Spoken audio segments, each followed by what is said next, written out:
सभी साथियों को कुमार राजेश का नमस्कार। साथियों, आज मैं आपको सिखों के 5वें गुरु अर्जुन देव जी के बारे में बताने जा रहा हूँ। गुरु अर्जुन देव जी को प्रचलित भाषा में गुरु अर्जन देव जी के नाम से संबोधित किया जाता है। उनसे ही सिख धर्म में बलिदान की परंपरा शुरू हुई। गुरु अर्जन देव जी गुरु परंपरा का पालन करते हुए कभी भी गलत चीजों के आगे नहीं झुके। उन्होंने शरणागत की रक्षा के लिए स्वयं को बलिदान कर देना स्वीकार कर लिया, लेकिन झुके नहीं। वे हमेशा मानव सेवा के पक्षधर रहे। सिख धर्म में वे सच्चे बलिदानी थे। उनसे ही सिख धर्म में बलिदान की परंपरा का आगाज हुआ। आध्यात्मिक जगत में गुरु जी को सर्वोच्च स्थान प्राप्त है। उन्हें ब्रह्मज्ञानी भी कहा जाता है। गुरु ग्रंथ साहिब में 30 रागों में गुरु जी की वाणी संकलित है। गणना की दृष्टि से श्री गुरु ग्रंथ साहिब में सर्वाधिक वाणी पंचम गुरु की ही है। ग्रंथ साहिब का संपादन गुरु अर्जन देव जी ने भाई गुरुदास की सहायता से 1604 में किया। ग्रंथ साहिब की संपादन कला अद्वितीय है, जिसमें गुरु जी की विद्वता झलकती है। उन्होंने रागों के आधार पर ग्रंथ साहिब में संकलित वाणियों का जो वर्गीकरण किया है, उसकी मिसाल मध्यकालीन धार्मिक ग्रंथों में दुर्लभ है। यह उनकी सूझबूझ का ही प्रमाण है कि ग्रंथ साहिब में 36 महान वाणीकारों की वाणियां बिना किसी भेदभाव के संकलित हुई। गुरु अर्जुन देव जी का जन्म 15 अप्रैल सन 1563 में हुआ था। वे गुरु रामदास जी और माता बीवी भानी के पुत्र थे। उनके पिता गुरु रामदास स्वयं सिखों के चौथे गुरु थे, जबकि उनके नाना गुरु अमरदास सिखों के तीसरे गुरु थे। गुरु अर्जन देव जी का बचपन गुरु अमरदास की देखरेख में ही बीता था। उन्होंने ही अर्जुन देव जी को गुरुमुखी की शिक्षा दी थी। अमरदास जी ने अर्जन देव जी के अंदर पहले ही भविष्य का गुरु देख लिया था। सन 1579 में अर्जन देव जी का विवाह माता गंगा जी के साथ हुआ। दोनों का एक पुत्र हुआ, जिनका नाम हरगोविंद सिंह था, जो बाद में सिखों के 6वें गुरु बने। सन 1581 में गुरु अर्जन देव जी सिखों के 5वें गुरु बने। उन्होंने ही अमृतसर में श्री हरमिंदर साहिब गुरुद्वारे की नींव रखवाई थी, जिसे आज स्वर्ण मंदिर के नाम से जाना जाता है। कहते हैं इस गुरुद्वारे का नक्शा स्वयं अर्जन देव जी ने ही बनाया था। जैसा कि मैंने आपको बताया कि श्री गुरु ग्रंथ साहिब का संपादन इन्होंने भाई गुरदास के सहयोग से किया था।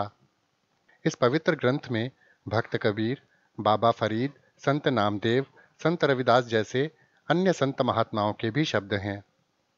मुगल बादशाह अकबर की मृत्यु के बाद अक्टूबर 1605 में जहांगीर मुगल साम्राज्य का बादशाह बना। जब बादशाह अकबर जीवित थे तो उनका नजरिया सभी धर्मों के प्रति बहुत सम्मानजनक था। एक बार अकबर बादशाह के पास यह शिकायत की गई कि गुरु ग्रंथ में इस्लाम के खिलाफ लिखा गया है, लेकिन बाद में अकबर ने स्वयं ही खोजबीन की और जब उन्हें वाणी की महानता का पता चला तो उन्होंने भाई गुरदास एवं बाबा बुढ़ा के माध्यम से 51 मोहरे भेंट करके खेद ज्ञापित किया। लेकिन जहांगीर के बादशाह बनते ही सब कुछ बदल गया। जहांगीर की नीतियां बादशाह अकबर की तरह अन्य धर्मों के प्रति उतनी उदार नहीं थी। बस इसी का फायदा गुरु जी के दुश्मनों ने उठाया। दो लोग गुरु जी से बहुत भारी बैर रखते थे। एक था पृथ्वीचंद, जो कि गुरु जी का बड़ा भाई था, और दूसरा था चंदू। पृथ्वीचंद की दुश्मनी की वजह यह थी कि उन्हें उनके पिता की गद्दी का योग्य उत्तराधिकारी नहीं समझा गया था। इसी बात से पृथ्वीचंद स्वयं को अपमानित महसूस करता था। वह कभी भी यह नहीं समझ पाया था कि गुरु बनने के लिए एक खास शख्सियत की जरूरत होती है। पृथ्वीचंद का कहना था कि बड़ा बेटा होने के नाते गद्दी का हकदार एकमात्र वही है, और जब पृथ्वीचंद की कामना पूरी नहीं हुई तो उसके मन में कायम आक्रोश दुश्मनी में बदल गया।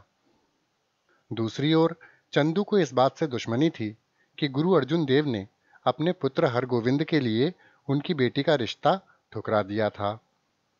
बस पृथ्वीचंद और चंदू को जहांगीर के बादशाह बनते ही मौका मिल गया। उस दौर में गुरु अर्जुन देव की लोकप्रियता हिंदू, मुसलमान और सिखों में समान रूप से हो गई थी और लोग उन्हें हरमन प्यारा कहते थे, जिस बात से चंदू और पृथ्वीचंद को बहुत जलन होती थी। अपनी दुश्मनी निकालने का मौका इनको जल्दी ही मिल गया। जहांगीर के साम्राज्य संभालते ही गुरु अर्जुन देव के विरोधी सक्रिय हो गए और वे जहांगीर को उनके खिलाफ भड़काने लगे। घटनाक्रम बदला। उसी बीच शहजादा खुसरो ने अपने पिता जहांगीर के खिलाफ बगावत कर दी। जहांगीर ने अपने बेटे को दंड देने की ठान ली, तो शहजादा खुसरो भागकर पंजाब चला गया। खुसरो तरन तारन गुरु साहिब के पास पहुंचा। तब गुरु अर्जन देव जी ने उसका स्वागत किया और उसे अपने यहाँ पनाह दी। इस बात की जानकारी जब जहांगीर को हुई, तब वह अर्जुन देव पर भड़क गए। जहांगीर ने अर्जुन देव को हाजिर होने का आदेश दिया। बादशाह का संदेश पढ़कर गुरुजी ने अपना अंतिम समय नजदीक समझ लिया और अपने बालक पुत्र श्री हरगोविंद जी को गुरुत्व दे दिया। उन्होंने भाई बुड्ढा जी, भाई गुरुदास जी आदि बुद्धिमान सिखों को घर बाहर का काम सौंप दिया। इस प्रकार सारी संगत को धैर्य देकर गुरुजी अपने साथ 5 सिखों को लेकर लाहौर पहुंचे। इनके साथ जाने वाले 5 सिखों के नाम हैं भाई जेठा जी, भाई पैड़ा जी, भाई विधिया जी, लंगहा जी और पिराना जी। दूसरे दिन जब आप 5 सिखों सहित जहांगीर के दरबार में गए, तो जहांगीर ने उनसे कहा, आपने मेरे बागी पुत्र को रसद और आशीर्वाद दिया है। आपको 2 लाख रुपए जुर्माना देना पड़ेगा, नहीं तो शाही दंड भुगतना पड़ेगा। चंदू इसी मौके की तलाश में था। गुरु जी को चुप देखकर चंदू ने कहा, जहांपना मैं इन्हें अपने घर ले जाकर समझाऊंगा, ताकि ये जुर्माना दे दें और भविष्य में किसी बागी को अपने पास न रखें। जहांगीर ने गुरु जी को चंदू को सौंप दिया। चंदू ने अपने साथ लेकर अपने घर गया। चंदू ने 5 सिखों को ड्योढ़ी में और गुरु जी को ड्योढ़ी के अंदर कैद कर दिया।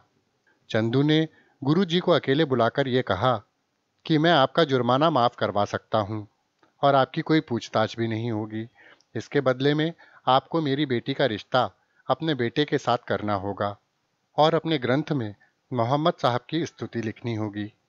गुरु जी ने कहा, दीवान साहिब, रिश्ते की बाबत जो हमारे सिखों ने फैसला किया है, हम उस पर पाबंद हैं और हमारे सिखों को आपका रिश्ता स्वीकार नहीं है।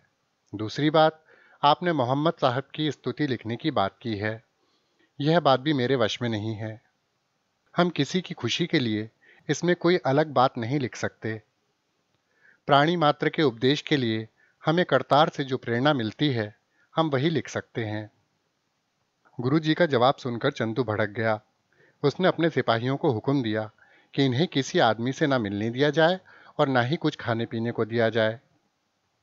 दूसरे दिन चंदू ने गुरु जी से फिर वही सवाल किया, लेकिन गुरु जी ने दोनों बातें मानने से इनकार कर दिया।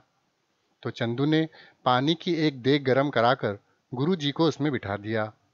गुरु जी को पानी की उबलती हुई देग में बैठा देखकर सिखों में हाहाकार मच गया। वे गुरु जी को निकालने के लिए आगे हुए, जिस पर सिपाहियों ने उन्हें खूब मारा। सिखों पर अत्याचार होते देखकर गुरु जी ने उनसे कहा, परमेश्वर का हुक्म मानकर आप लोग शांत रहिए। हमारे शरीर त्यागने का समय अब आ गया है। चंदू ने फिर से गुरु जी से बात मानने के लिए दबाव डाला। गुरु जी नहीं माने। फिर चंदू ने गुरु जी के शरीर पर गरम रेत डलवाई, परंतु गुरु जी शांति के पुंज अडोल बने रहे। तेरा भाना मीठा लागे, हरि नाम पदारत नानक मांगे, ये कहते रहे।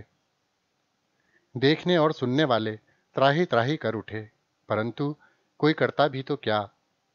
गुरु जी का शरीर छालों से फूलकर बहुत भयानक रूप धारण कर गया।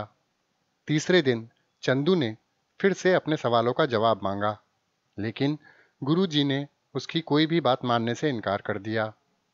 अब चंदू ने लोहे का तवा गर्म करवाकर गुरु जी को उस पर बिठा दिया।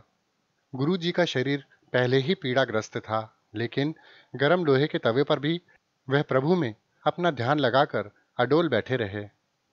लोग हाहाकार कर उठे। चंदू अपनी बात मानने के लिए गुरु जी से कहता रहा, लेकिन गुरुजी ने बात नहीं मानी। उसने गुरुजी से कहा कि आज आपको कच्चे चमड़े में सिलवा दिया जाएगा। उसकी बात सुनकर गुरुजी ने कहा, पहले हम रावी नदी में स्नान करना चाहते हैं, फिर जो आपकी इच्छा हो कर लेना। गुरुजी की बात सुनकर चंदू खुश हो गया। उसने सोचा कि छालों से सड़े हुए शरीर को जब नदी का ठंडा पानी लगेगा तो यह और भी दुखी होंगे और मेरी बात मान लेंगे। यह सोचकर चंदू ने अपने सिपाहियों को हुक्म दिया कि इन्हें रावी में स्नान करा के लाओ। अब गुरुजी अपने 5 सिखों सहित रावी पर आ गए। गुरुजी ने नदी किनारे बैठकर चादर ओढ़कर जपुजी साहब का पाठ करके भाई लंगाहा आदि सिखों से कहा, अब हमारी परलोक गमन की तैयारी है। आप श्री हरि गोविंद को धैर्य देना और कहना कि शोक नहीं करना, करतार का हुक्म मानना। आप लोग हमारे शरीर को जल में प्रवाहित कर देना, संस्कार नहीं करना। इसके पश्चात गुरुजी रावी में प्रवेश करके अपना शरीर त्याग कर सचखंड जी विराजे। अंग्रेजी तारीख के हिसाब से उस दिन 30 मई सन 1606 थी। गुरुजी का ज्योति ज्योत समाने का सारे शहर में बड़ा शोक मनाया गया। गुरुजी के शरीर त्यागने के स्थान पर गुरुद्वारा डेरा साहिब लाहौर शाही किले के पास विद्यमान है।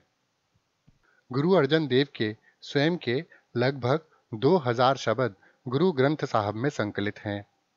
अर्जन देव ने अपने पिता द्वारा शुरू किए गए अमृतसर नगर के निर्माण के कार्य को आगे बढ़ाया था।